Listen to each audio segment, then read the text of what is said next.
This is Autoline Daily, the show dedicated to enthusiasts of the global automotive industry.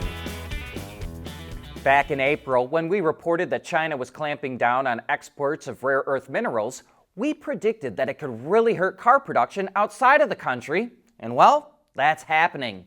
Yesterday, several suppliers in Europe had to stop production because of a shortage of rare earth magnets. Today, Suzuki had to do the same thing for the same reason with the Swift, and that's Suzuki's best-selling car. In the U.S., NEMA, the Supplier Association, called for immediate and decisive action to address the shortage. It said suppliers could have to stop making automatic transmissions, throttle bodies, alternators, various motors, sensors, seatbelts, speakers, lights, motors, power steering, and cameras. China stopped exporting these critical materials in retaliation to President Trump's tariffs. But so far, the White House has not said anything about the rare earth shortage. Speaking of shortages, could the U.S. fracking boom be hitting a peak? Production at the Permian Basin, a massive oil and gas reserve in Texas, has flatlined for the last year. One reason is the price of oil. A year ago, it stood at $75 a barrel. Today, it's at $63.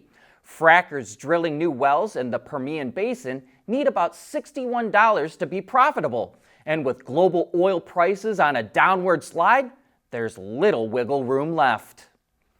A decade ago, Sergio Marchionne, then CEO of Fiat Chrysler, published a paper called Confessions of a Capital Junkie.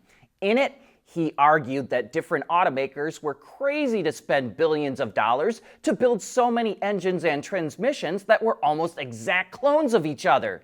He said the industry could save billions by consolidating its powertrains. Renault must have heard that message and spun off its powertrain operations as a separate company called Horse. Geely quickly signed up to be a partner, and now Ford's vice chairman, John Lawler, says, quote, ICE powertrains over time are going to need to consolidate.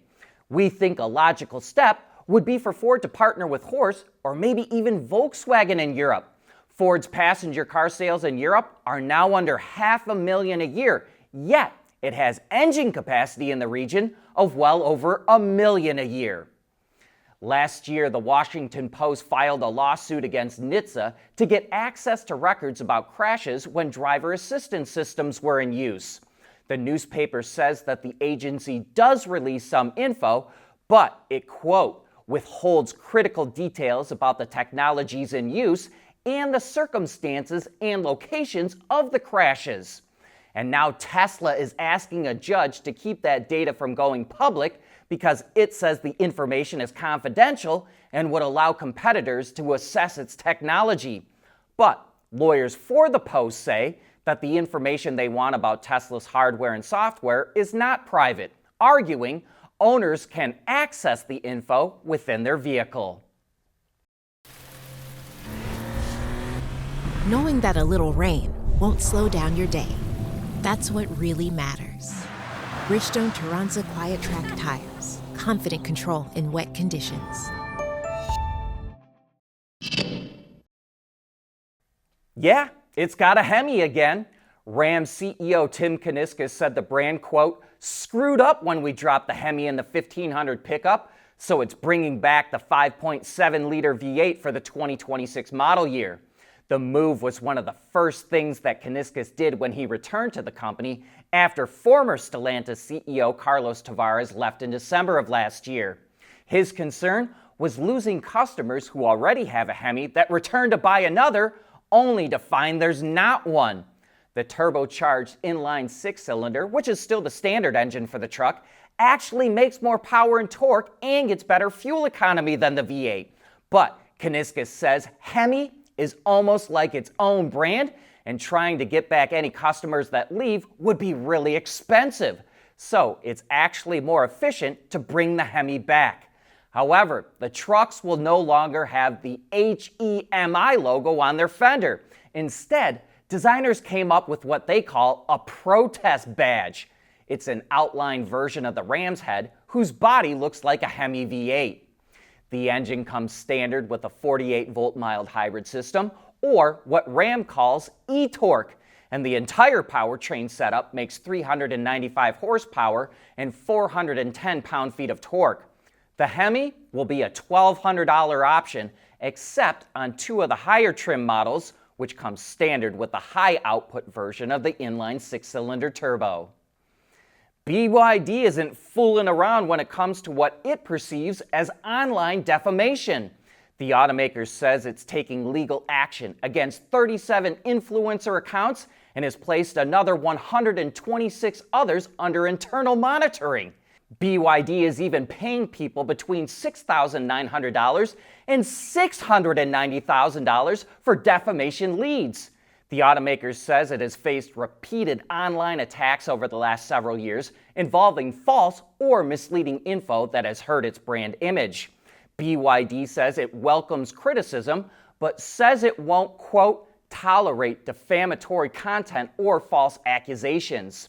While BYD has called the attacks coordinated, it hasn't provided any public evidence yet. Even so, BYD has already won several cases, with some social media users being fined nearly $14,000. Chinese automaker NIO struggled in the first quarter. Its revenue and operating profit missed projections, and its gross margin hit a new low.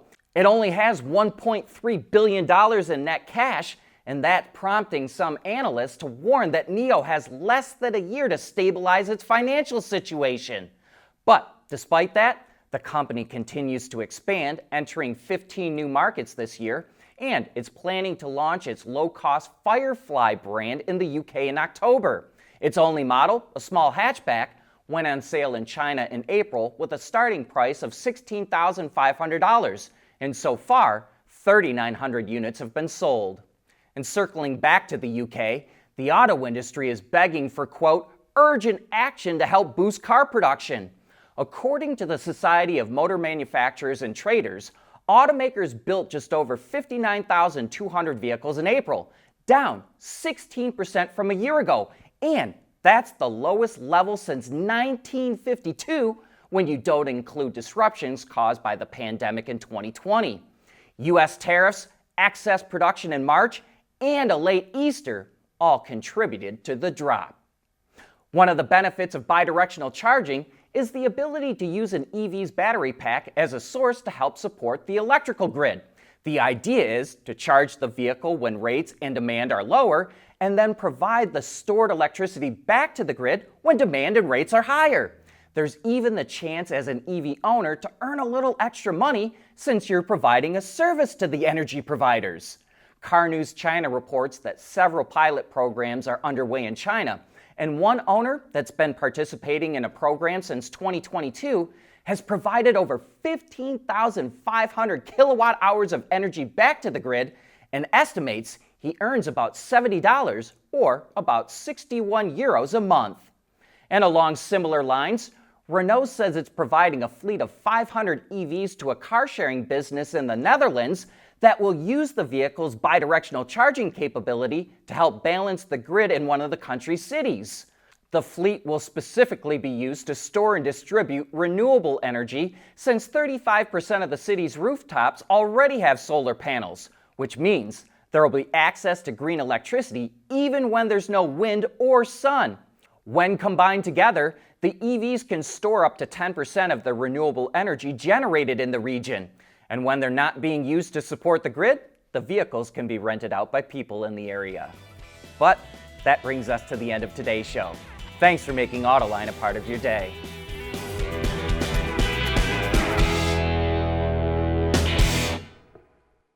Autoline Daily is brought to you by Bridgestone, solutions for your journey. Intrepid Control Systems, over-the-air engineering boost your game. Teijin Automotive Technologies, the formula for better mobility. And by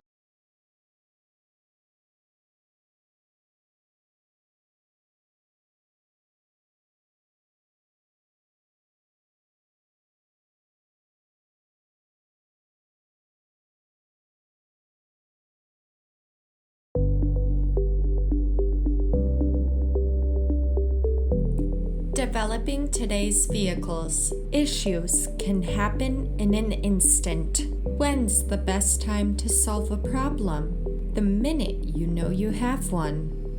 Meet Wireless NeoVi Cloud, your secure, off-the-shelf solution empowering real-time collaboration for quick resolution. With Wireless NeoVi Cloud, your team can prevent issues before they can escalate.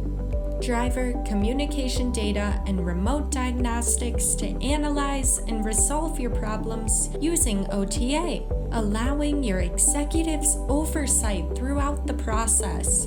Wireless NeoVi Cloud, your vehicle update solution in production and on the road. Intrepid Control Systems, driven by your data.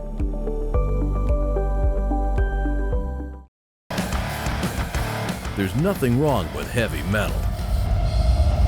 Hey, lighten up. But with world-class composite material, Teijin Automotive Technologies makes vehicles lighter, safer, and more eco-friendly.